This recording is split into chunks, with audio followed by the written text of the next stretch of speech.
On donne le triangle rectangle suivant. On parle de ce triangle rectangle-là, ABC, qui est rectangle en A. On nous demande de construire le point E, ou bien de placer le point E tel que le vecteur AE est égal au vecteur BC. D'abord, nous, on doit placer le point E.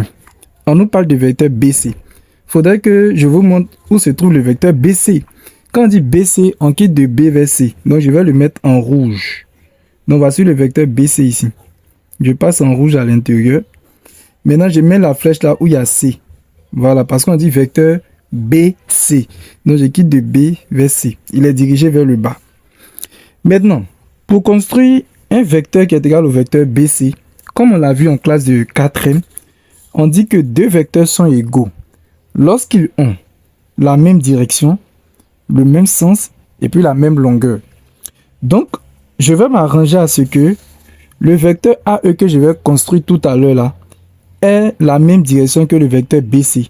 Après, je vais m'arranger à ce que les deux aient la même longueur et puis les deux aient le même sens. Pour la direction, il faudrait que je construise une droite qui est parallèle à la droite BC, qui est le support du vecteur BC passant par le point A. Passant du vecteur AE. Donc, il doit avoir le point A à l'intérieur. Et maintenant, pour construire deux droites parallèles, qu'est-ce que nous allons faire? On va utiliser deux instruments. C'est l'équerre que voici. Et puis, on va utiliser la règle que voici. Et maintenant, je dois construire une droite qui est parallèle à la droite BC. Donc, qu'est-ce que je fais? Le premier instrument que je vous conseille d'utiliser, c'est l'équerre. Donc, je prends l'équerre. Il y a deux côtés de l'équerre où il y a les graduations. Les graduations sont les petits traits là. Il y a ce côté-là et puis il y a ce côté-là. Je prends l'un des côtés, le côté que je veux. Maintenant, comme je veux tracer la droite qui est parallèle à la droite BC, je mets un côté sur la droite BC elle-même. Donc, par exemple, je choisis de mettre ce côté-là sur la droite BC. Vous voyez, j'ai pris le long côté là, j'ai mis ça sur la droite BC. Tout le monde voit, non? Maintenant, quand je mets le long côté là sur la droite BC, qu'est-ce qui se passe? Il y a l'autre côté qui est ici, là, qui est libre. Il est libre, non? On ne va pas le laisser libre comme ça. On va prendre maintenant la règle. C'est là maintenant la règle rentre en ligne de compte. Je vais mettre la règle sur le côté qui est libre, là. C'est comme ça qu'on trace deux droites parallèles. Hein. Une droite parallèle à une droite passant par un point, là. C'est comme ça qu'on fait. Donc, je mets la règle là sur le côté qui est libre. Vous voyez? Maintenant, qu'est-ce que je vais faire? L'équerre qui est là, je vais faire glisser sur la règle jusqu'à ce que je vienne au point A. Donc, on y va. Je fais glisser l'équerre jusqu'à ce que j'arrive au point A. Arrivé au point A, maintenant, je vais tracer une demi-droite. Maintenant, je dois tracer pour aller vers le bas ou bien je dois tracer pour aller vers le haut. On va tracer pour aller vers le bas. Pourquoi? Parce que pour que les vecteurs soient égaux, là, ils doivent avoir le même sens. Regardez ici. Ils doivent avoir le même sens. Le sens, là, c'est les flèches l'on regarde. Vous voyez que le vecteur BC, lui, il est dirigé vers le bas. Non, il s'en va en bas. Donc, le vecteur que je vais tracer aussi doit partir en bas pour pouvoir avoir le même sens que le vecteur BC. Donc, je trace comme ça à partir du point A pour aller vers le bas. Voilà, donc vous voyez, j'ai tracé pour aller vers le bas. Actuellement, je suis sûr que le vecteur BC et puis le vecteur AE que je vais tracer là auront la même direction parce que les supports là sont parallèles. Je suis sûr aussi qu'ils auront le même sens parce que j'ai fait partie vers le bas alors que BC aussi va vers le bas. Maintenant, pour la longueur, je ne suis pas sûr. Donc, pour la longueur, qu'est-ce que je vais faire? Je vais prendre la longueur du vecteur BC là et puis je vais reporter ça ici.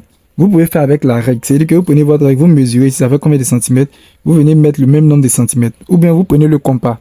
Mais moi, je vais utiliser le compas. Donc, je prends mon compas, je mets la pointe du compas sur le point B.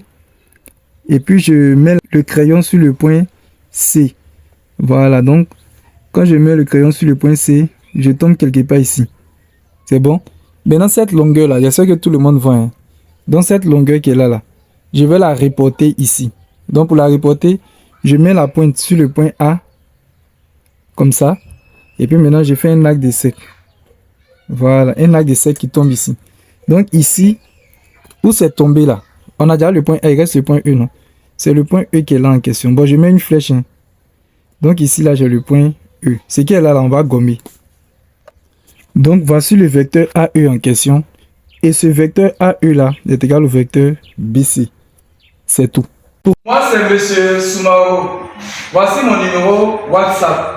Pour tous ceux qui veulent intégrer mon groupe WhatsApp ou qui veulent avoir un suivi particulier, écrivez-moi sur mon numéro WhatsApp qui se trouve ici. S'il vous plaît, lorsque vous allez m'écrire, vous me donnez votre nom, vous me donnez votre classe et vous me dites la raison pour laquelle vous m'avez écrit. C'est-à-dire, vous me dites pourquoi vous m'avez écrit. Si vous m'avez écrit pour comprendre quelque chose, si vous m'avez écrit pour intégrer mon groupe WhatsApp, vous le dites. Maintenant, en plus de cela, je vais vous demander de faire quelque chose pour moi. J'ai une chaîne YouTube. Donc, vous pouvez partir sur ma chaîne YouTube. Vous tapez sur YouTube Max, comme c'est écrit avec S.Facile94.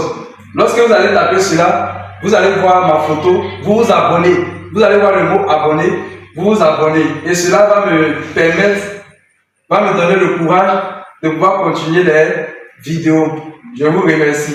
N'oubliez pas de vous abonner aussi, de liker la vidéo, de la partager et de la mettre en favori. Pour toutes vos questions, veuillez les poser dans les commentaires. Merci.